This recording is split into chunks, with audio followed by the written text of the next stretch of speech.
Alright, this is section 11.1, tangent lines. So we're going to use the relationship between a radius and a tangent and use the relationship between two tangents from one point. So first thing we need to know is what a tangent is. So a tangent to a circle is a line in the plane of a circle that intersects the circle in exactly one point. So it's going to be this red line right here. It's the line that's going to touch the edge of the circle, but it's not going to go through. So, for example, if I were to have a line that goes like this, since it crisscrosses at two places, then that's not a tangent line. A tangent line hits the circle at exactly one point. And the other thing we need to know is what this point is called. We have point B, where the line is touching, and it's a point on the circle, and the tangent line that intersects is called the point of tangency. So we have our tangent line that hits the circle at the point of tangency. So now we have some theorems. And it says, if a line is tangent to a circle, then the line is perpendicular to a radius drawn to the point of tangency.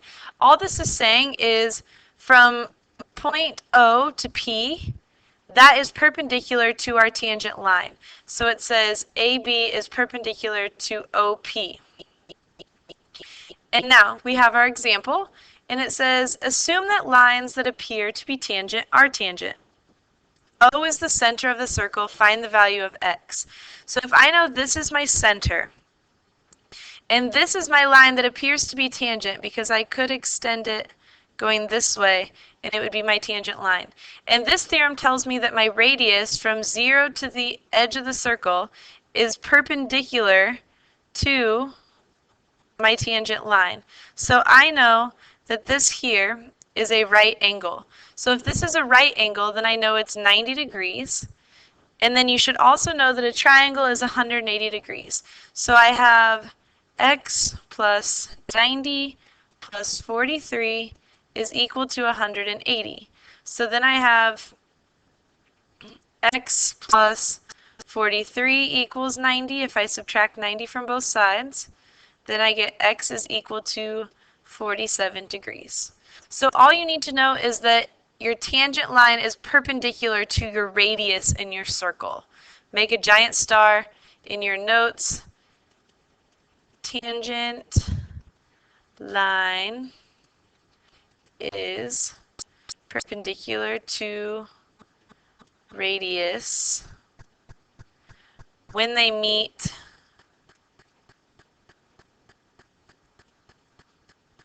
at the point of tangency. At the point of tangency. So here's our next theorem. It says, if a line in a plane of a circle is perpendicular to the radius at its endpoint on the circle, then the line is tangent to the circle. So all this is saying is that if this line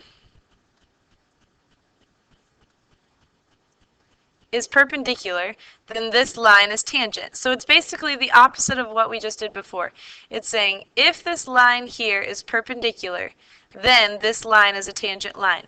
So our example says, determine whether a tangent line is shown in each diagram. We only have one diagram for our example, but on your homework you'll have more than one. So what I'm trying to decide is if this is a right angle. So I don't know yet, and so I'm looking. Now, if this is a right angle, then that means I have a right triangle here. And if I have a right triangle, then that means I can use Pythagorean theorem to see if this is a right triangle. So I'm going to have 8 squared plus 6 squared is equal to 10 squared, because 10 is my hypotenuse, and then I have leg and a leg. So I have 8 squared, which is 64, plus 6 squared, which is 36, equals 100. And 64 plus 36 is 100. So I have 100 equals 100, which means this has to be a right triangle, which means this line here is a tangent line. It is tangent to the circle because this is a 90-degree angle. Okay, And our final theorem, it says the two segments tangent to a circle from a point to the outside of the circle are congruent. So it's saying that if I have two tangent lines, A and C, that only touch the circle at one point, the point of tangent CA and the point of tangent CB or C, if they go straight out to here, then this line is congruent to this line. So now we're going to use this theorem, and it says find the distances between the centers of the pulleys. Now, this problem isn't too hard, but instead of writing while I'm doing this, I want you to watch me do it. So what I'm going to be doing is finding the distance of my centers. So let's say I have my centers, and we're just going to mark them with an orange line so that I know where I'm going. And this is what I'm going to be looking for. I'm going to be trying to find x here. Now, I also know that if I draw a perpendicular line here, then I can hit this side, or a perpendicular line here, I can hit this side and make a right triangle. So I'm going to draw in another line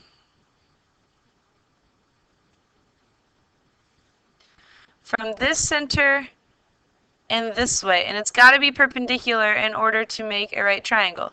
Now, for whatever reason, this is really tiny, so I'm going to make it bigger for you so you can see it. Or I'm not. Just kidding, it won't let me.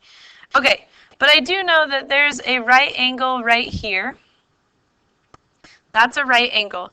And I know this is x, and I know this distance is the same as this distance, which is also the same as here. So I know this is 14, so this distance has to be 14. Now, if I knew this radius was 4, oh my gosh. If I knew that this radius was 4 and this radius was 5, if I cut 4 of it off, then this distance here is 1. So now I have a right triangle. I'm going to draw it out here. That looks like this. And I'm obviously blowing it up to make it bigger.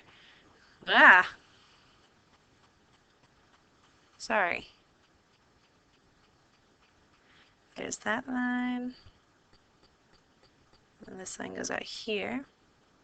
So I have x here. This is my center, and this is my center of my pulleys. This is 1, and this distance here is 14.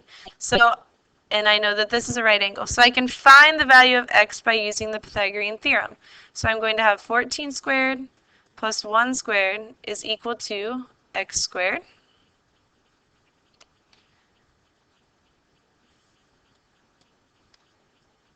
I'm so sorry. I don't mean to confuse you. My right angle is not right here. My right angle, my right angle is right here. This is where my right angle is, because if this is a right angle, then this one has to be a right angle. So then I have this equation. 14 squared is 196 plus 1 squared is 1 equals x squared. So then I have 197 is equal to x squared. Square root both sides. So x is equal to 14.04. Now, in my opinion, this is the hardest thing to understand. So we're going to do another question like this in class tomorrow. Now for our final example. It says find the perimeter of triangle AOC. Now, I have my circle which is inscribed inside of my triangle. So I know that these are all my tangent lines because it's hitting the circle in exactly one point every time. So if these are tangent lines and I'm looking back at this theorem, I know that these two distances are equal. So that means that I know if this side is 8 here, then this side also has to be 8. So if that's 8, then we can keep going, and if this side's 10, then this side has to be 10 because these two are congruent. And then if this side is 15, then this side also has to be 15. So now that I have all my points, now I can just add them up. So I have 10 plus 15, which is 25, 15 plus 8, which is 23, and then this side is 10 plus 8, which is 18. So now I just add up these three numbers. I have 25 plus 23 plus 18 is equal to 66, and we have our label of centimeters. All right, I will see you tomorrow.